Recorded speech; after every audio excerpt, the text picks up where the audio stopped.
Welcome to Bougie and Boring, a spa business podcast. I'm Amanda, your coach and a fellow spa owner. I help estheticians create a business that is elevated and effortless, or what I like to call bougie and boring. If you want a spa that pays you well and does not depend on you 24/7, you're in the right place. Let's get right into it. Hey spa owner, welcome back to Bougie and Boring. I'm Amanda, and today I want to talk to you about something that's constantly coming up in my one-on-one coaching calls, my DMs, my intake form, basically anywhere that you're able to reach me, and that is slow bookings. I literally talked to two women this morning that are saying it's slow. It's never been this slow before. There are gaps in the schedules, or like my esthetician only has 2 bookings next week. And if you listened to last week's episode, I kind of talked a little bit about the 3 different ways that you can get more clients, which is you can build, borrow, or buy your audience and essentially get more clients in those 3 different ways. And there's this loud noise in our industry, I feel like, where new client requests have just dried up, or that the economy is causing, clients to do things at home or be more picky, or, whatever you want to attach to it. And I really want to be clear before moving forward. I want to be very clear that I don't buy that. I don't believe that people aren't getting spa services done anymore. It's just, quite frankly, just not true, because a meaningful portion of the spa owners, at least the ones that I talk to and work with, they are reaching all-time high of profit percentages, of their revenue goals. They're booked more than ever, and they actually need to hire because the main estheticians that they have right now aren't able to keep up, so they need to hire more.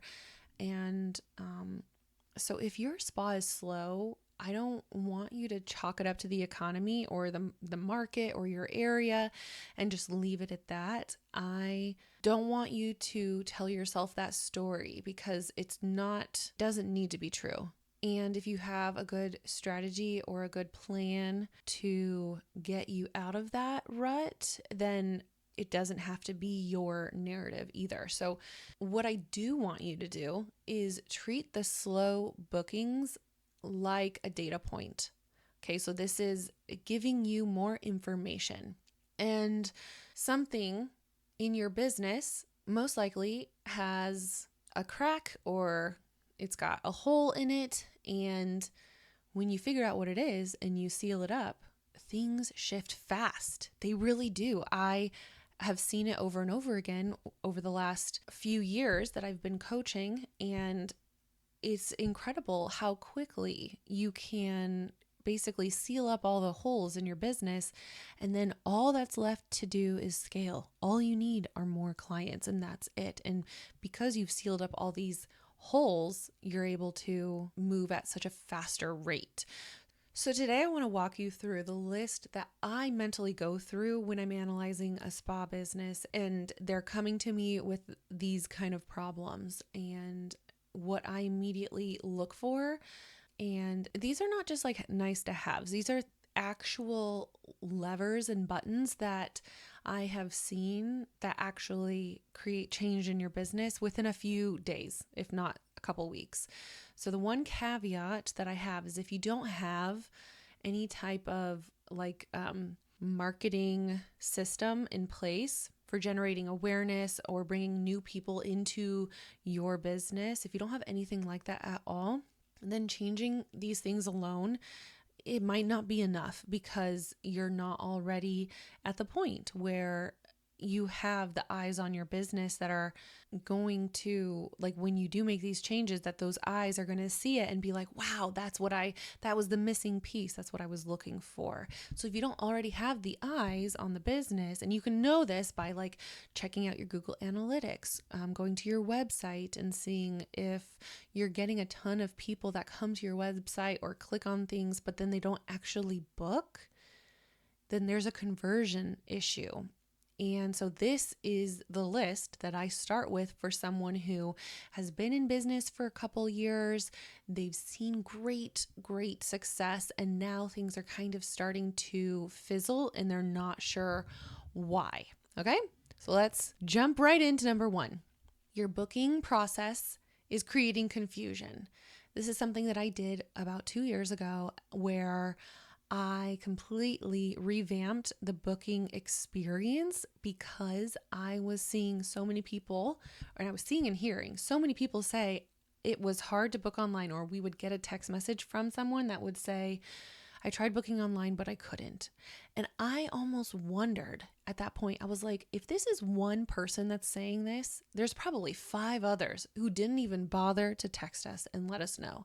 So I knew it was something that I needed to change ASAP. And this is the number one thing that I'm seeing right now, and it is quietly killing bookings. So when I'm looking at a spa business's website or booking software for the first time, I put myself in the shoes of someone who has never heard of you, who doesn't know your brand, who's just trying to book a brow wax or a facial. And what I find over and over is that the booking process is genuinely confusing. And it's mostly because of the names that the spa owner has chosen for the services. And I'm talking like tropical experience, 60-minute facial, and like random names that I'm kind of like, okay, but who would know what that is? Nobody would know what that is. And obviously there's a description, but we are goldfish. Clients are goldfish. I am a goldfish sometimes. And especially at like 11:36 p.m. and I'm trying to I'm in bed. I have the covers over my head so that the light doesn't wake up my my infant next to me. And all I'm trying to do is just get a haircut and, maybe get my hair washed and all those things. And yes, I'm in the industry, right? So I understand and know what these things are. But even I get confused sometimes when someone says, like, when they call something the works. Okay, but what does that mean? And just because I know what it means as the owner does not mean that the client knows what that means. And so you have to keep the shop talk out of it as much as possible. Some of these service names are written for estheticians, and they're not written for a client who has never ever heard of you before. And truly, that's who needs to see these things and understand them, because once they're in, they're in. And then you can handle the rest, right? So once I get someone on my table, then it's a really easy thing. Like, oh, have you also heard of dermaplaning? No, what's the difference between dermaplaning and microdermabrasion and nano infusion and all these things, right? And you could put all of those things on there. And yes, there are some like skin savvy clients out there, but then there are the ones who genuinely are just like, I need my face to look different than it does, and I don't know what I need, and I just want someone to look at it and tell me what I need, and then book it for me. I can very easily do that, right? And so we want to create that first step for the client who has never heard of us and make it as easy as possible. So that might mean that you have to bring it so far down to basics that it is just impossible to not know what it is.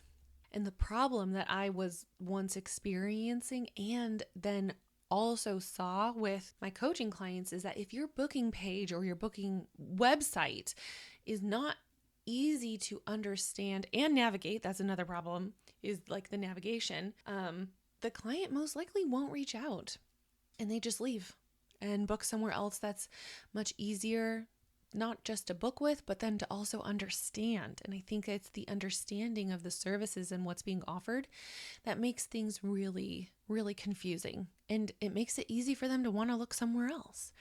Another thing I see is too many items on your menu. And the last thing we want to do is sit there and read just like a textbook worth amount of a description. And it's just not clear the starting point for a new client when they first come to you. And if a client experiences any of these things, it becomes this like analysis paralysis. And the fix for analysis paralysis is to just go find something easier that doesn't confuse us, right?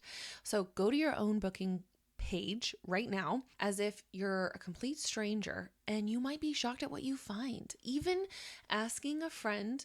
So what I actually do is I will go to one of my girlfriends and I will ask their partner to look at my booking page, because if they are confused about something, then I know for sure, because I know that their partner does not know oftentimes, because it's my friend that will know, because I've just slowly been using those things in our conversations, but their partner has not necessarily had the same experience. And so I will go to them and I'll be like, hey, if you were to look at this and you've never seen this before, would you know what you're getting?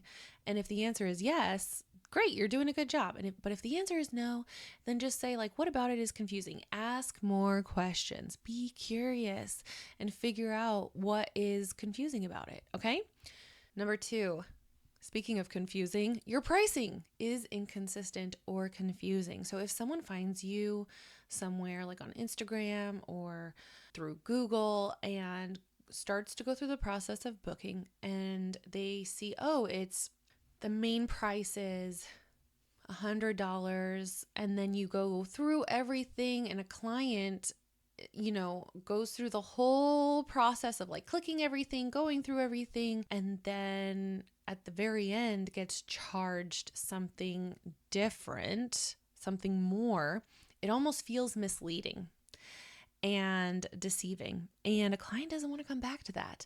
Now, if you do end up giving a little bit of a savings, like telling them, oh, you actually got a little bit of a savings today, you don't have to pay as much as what it said when you were going to book, that is a wonderful surprise and delight. That is not the same thing as what I'm talking about here.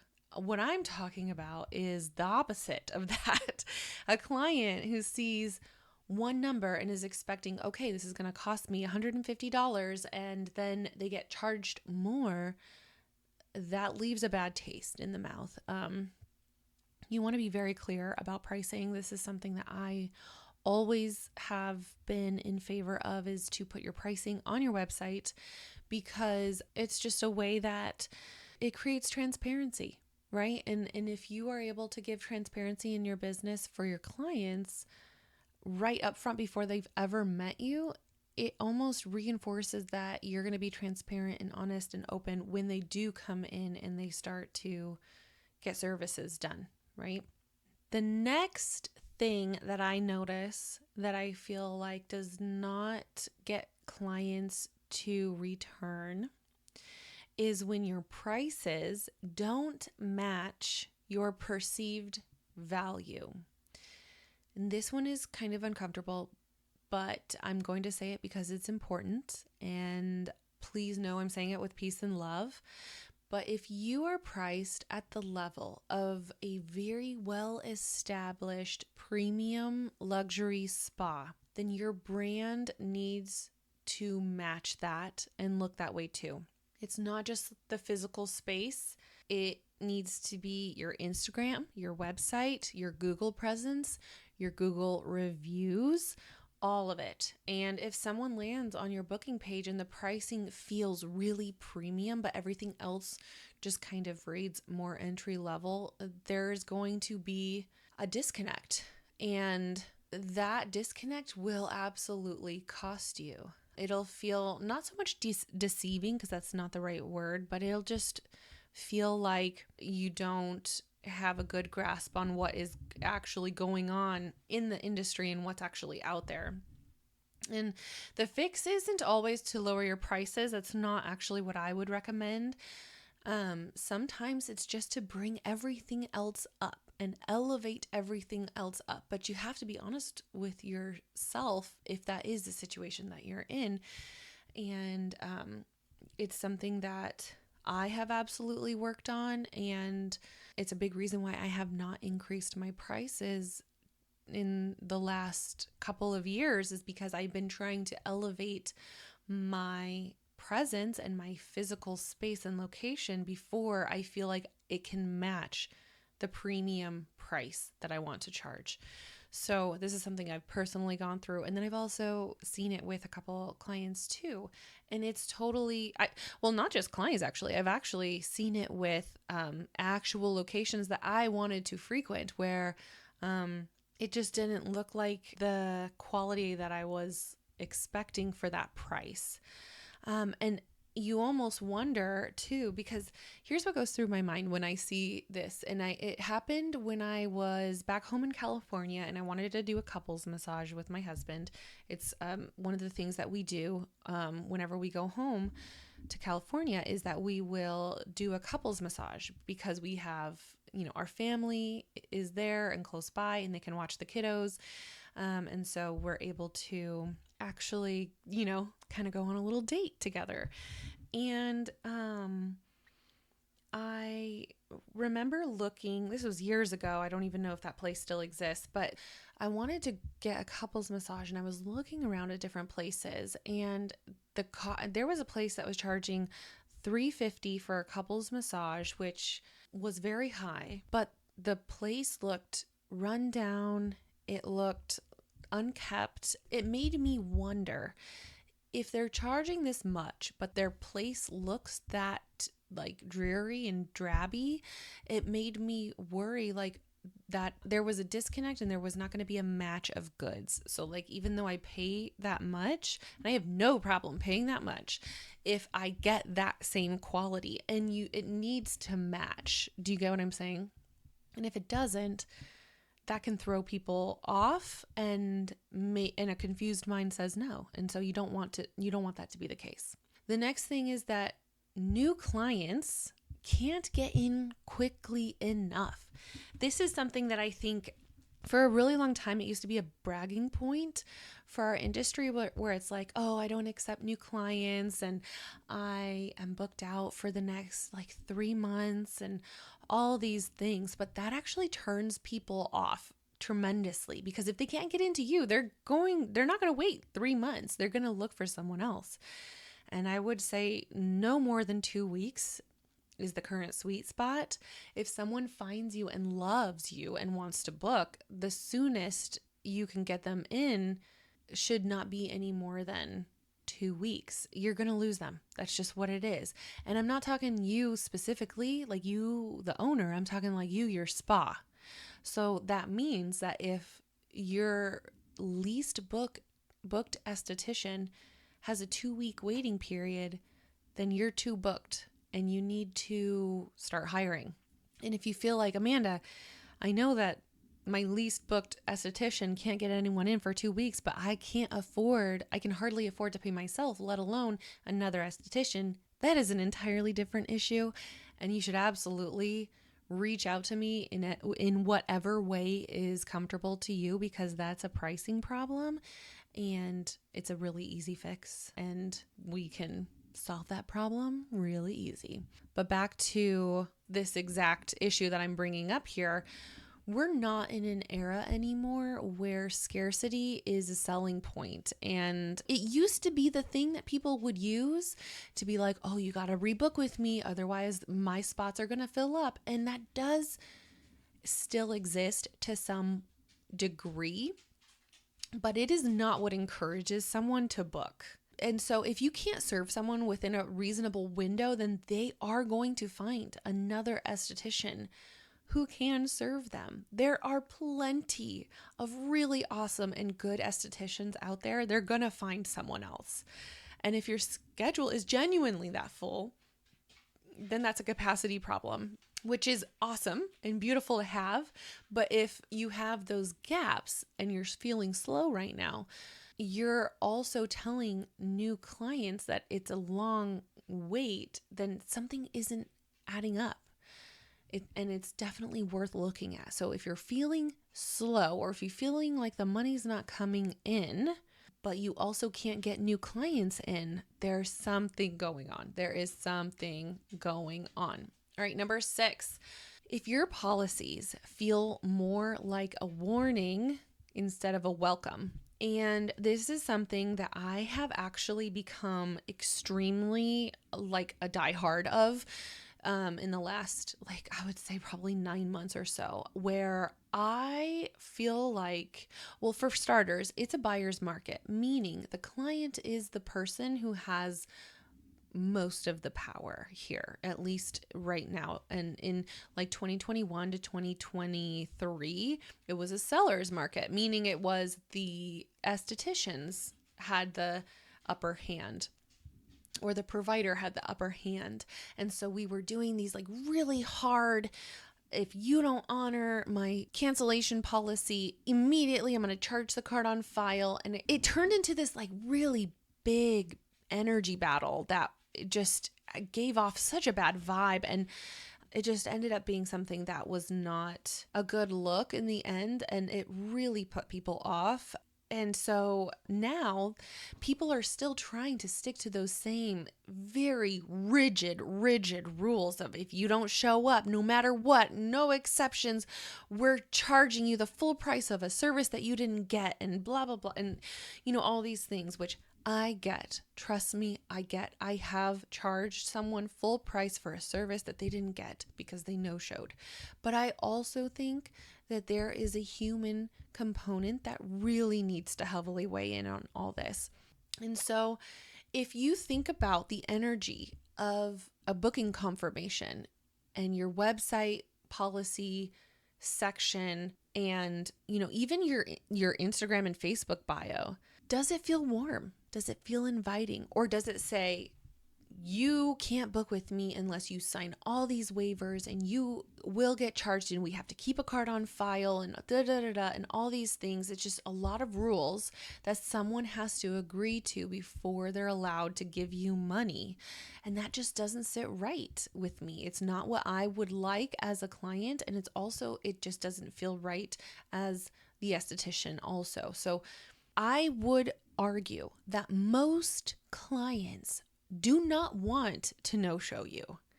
Most people, when they book their spa appointment, it's because they actually want it and they want to come in.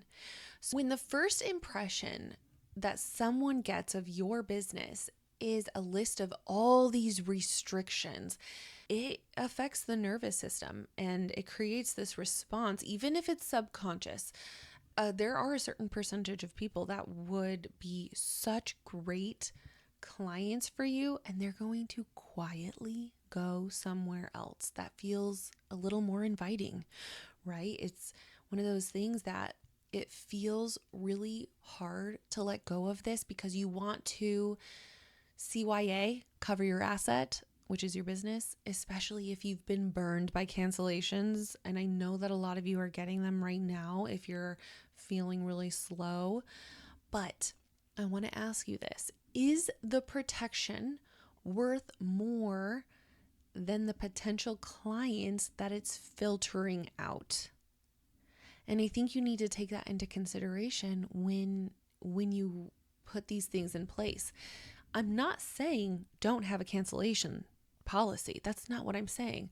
I'm saying don't make it so difficult for someone to connect with you that they feel like they're jumping through all these different hoops, and they have to say the magic password and sign away their rights and do all these things before they can actually just get an upper lip wax. Do you get what I'm saying? So bring them in, and I feel personally that it is so worth the one no-show that I get out of the 15 new clients that come in. It's worth the one no-show to get those additional clients that feel like it's warm and inviting. Because when you kind of put this wall up for someone to like not want to come in, it just makes the business seem jaded and aggressive. And that's not what I want my first impression to be. I don't want that to be my first impression when someone sees my spa for the very first time. Okay, so let's continue on that track for the next point that I'm trying to make, which is the first impression. And this has to do with your branding and awareness. And it's when the message is really muddy and confusing. So who is your spa for? And can someone tell in like less than 3 seconds, just by looking at your social media or your website, or Google even sometimes can make it easy. This is something that I see a lot of spa owners who've been in business for a few years and have slowly pivoted throughout the entirety of their being open without ever fully committing to the new direction that they're going in. And the result is a brand that looks kind of like the last brand, but also kind of like the new brand. And it looks just kind of all over the place. And there's some kind of an identity crisis going on, right? So you've got nice photos and a pretty space, but there's no really clear through line and no clear client that this brand is for. So the person that is scrolling through can't really see themselves in it. In fact, nobody can often see themselves in it.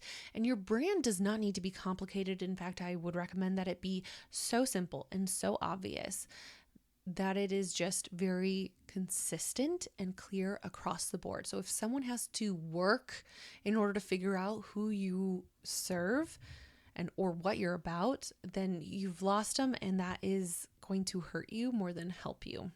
Number 8, you're only doing interest marketing and not awareness marketing. And then I say it like this because you shouldn't just focus on one form. Your strategy of marketing should not just focus in one area. It's one small part of the strategy. So you've got Instagram, Google, Facebook, all of Meta. You have local businesses that you can be a part of. All of this interest, and it captures people who are already looking. But awareness marketing is how you reach people who didn't even know that they needed you yet. So if you've been posting consistently and not really seeing any new clients, this is the layer that's worth investing some time into, because you want to get out in front of people that didn't even realize that this is what they needed. Number 9 is if you don't have a website. Oh my goodness. I literally encountered this yesterday with a skincare brand that didn't have a website. They only have, and this is a stunning skincare line. So there's a skincare brand that is so beautiful. Their products are so beautiful. The pictures are so beautiful. They've got a beautiful Instagram presence, but they have no website. There's nowhere for me to go to explore more, to learn more about them. It's the only part of the internet that is actually 100% yours. Your booking app is not yours, truly. Your Instagram is not yours. And Facebook cannot, like a Facebook page, cannot act as a website for your business. Everything is borrowed land. It's rented. So if you don't have one standalone domain for seriously potential clients to go to, you're going to lose that business. So definitely try to get a website. There are so many really easy ways to do it. A lot of websites nowadays have great, beautiful templates, and there are so many people out there that can do it for you in a very quick amount of time. Number 10, your reviews have gone stale.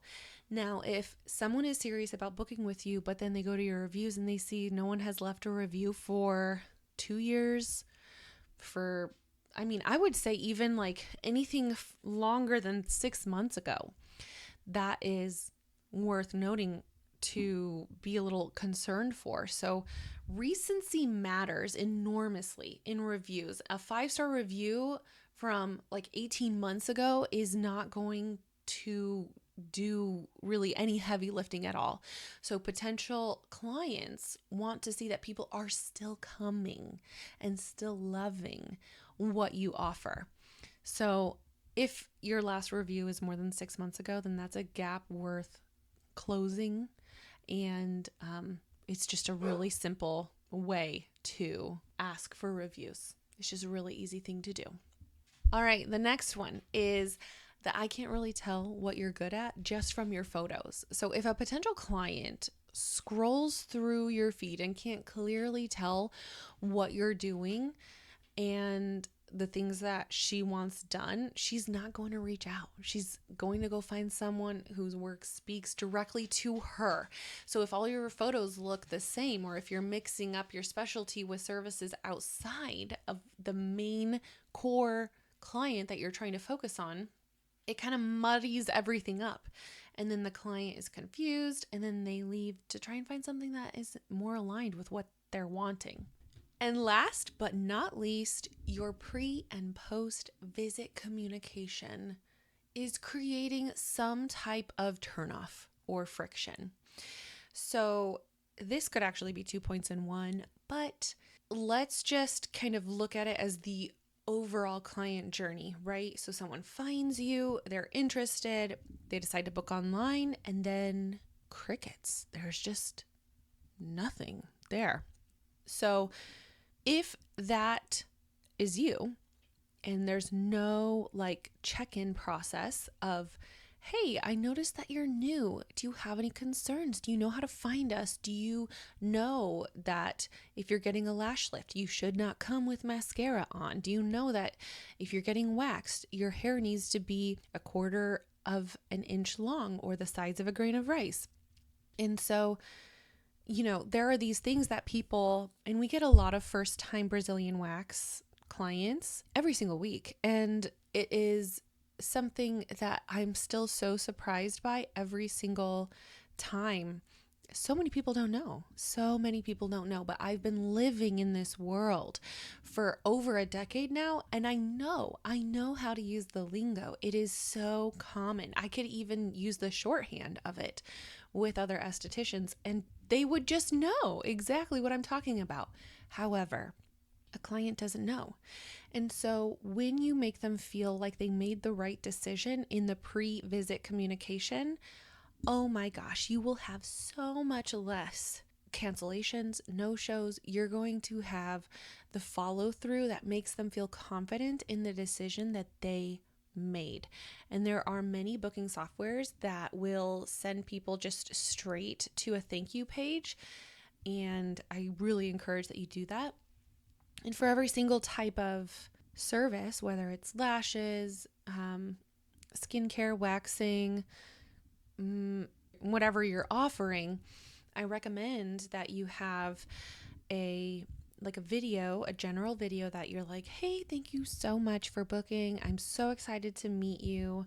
You made the right choice. Essentially just guiding them and being like, we're located right here. And if you're familiar with our area, you know where this landmark is, and we're right in the same building. You just do blah, blah, blah, or around the corner of this street and that street, and the parking is right here. You can walk on in, or, just whatever it is, make them feel good. And then you can even explain the experience to them too, and just let them know, even with a phone number on the screen. If you have a spa phone, and we have a spa phone, like an actual cell phone at the spa that we leave at the spa. And it's like, you can message the number right here on this screen. Just send us a text message if you have any questions at all. And I would be so happy to answer them, or you can call us. Whatever is, their most comfortable form of communication. But if they book and then they get no welcome message, no confirmation, no warmth or anything, that is friction, right? That's resistance. That makes them wonder, oh my gosh, did I make the wrong decision? Did I even book this appointment? So you want that to be a very important touch point for the client, especially if it's a brand new client. They want to know that they made the right decision, right? New clients want to feel like you're happy and excited that they reached out. They want to feel like they're in good hands, even before they've ever walked in your door. And the communication before the visit is part of that experience. And if it's making people feel small or unsure, then they'll quietly find someone else to make them feel seen or taken care of. And that's a big reason why I feel like so many estheticians and spa owners are just feeling like, I don't understand what's going on. It's like crickets out here. And it's because people are quietly going somewhere else.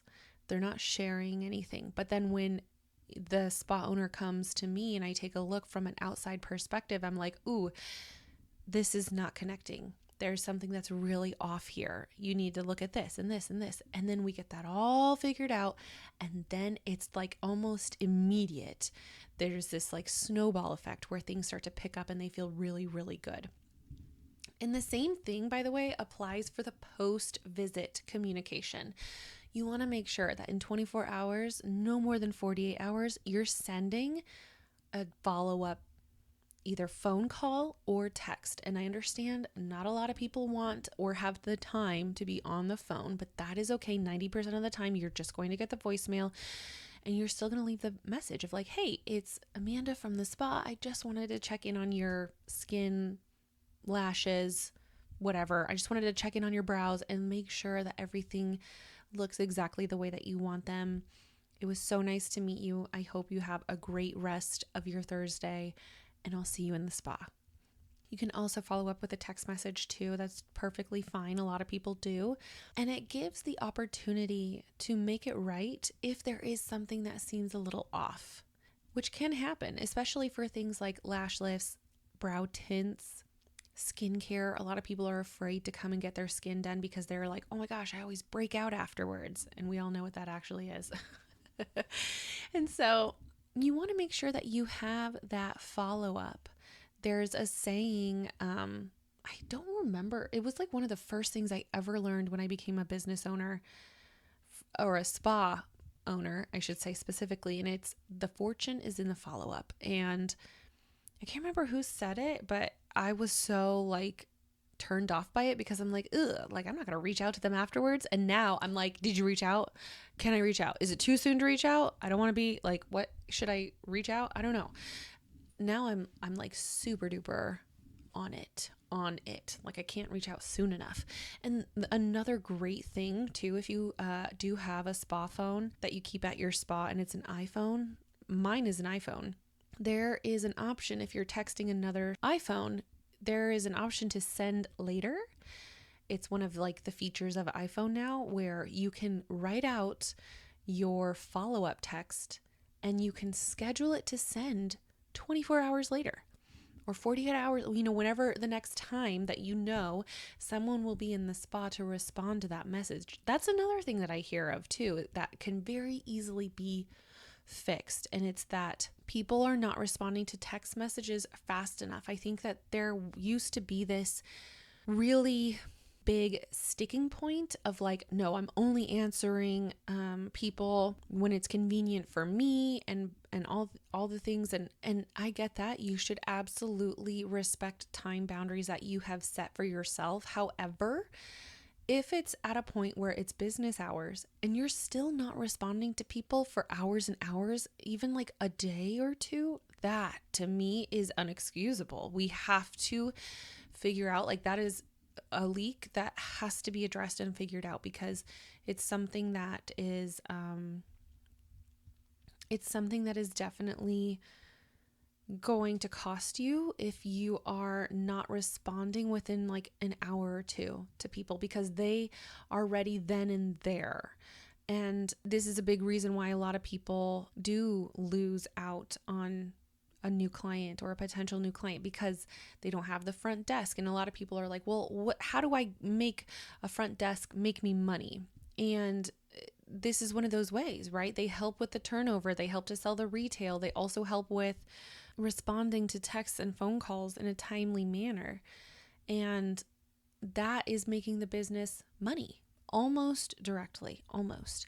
So, this is the list. This is like the list of all the things that I could just think of all at once. It's a lot. And honestly, when I do a full business review for a coaching client, I can usually find even more. And that's because we're digging into exact numbers and exact data. But these are very common patterns that I often see. And any one of them, when fixed, can really significantly make a difference. So start by looking at your business through the eyes of a client, a brand new client who's never heard of you before, and walk through the entire client journey or the client experience like you've never heard of your business before. And you will find so many things that you didn't even realize. And that's okay. That's wonderful. That is such a good opportunity. It's just data, and data is fixable. All right, spa owner, take care, and I'll see you in the next episode. If you enjoyed this episode, then you'll really enjoy my free training where I show you the exact system that I use in my own spa to pay myself more. Head on over to amandaluisaconsulting.com/more to download today. I'll see you next week on Bougie and Boring.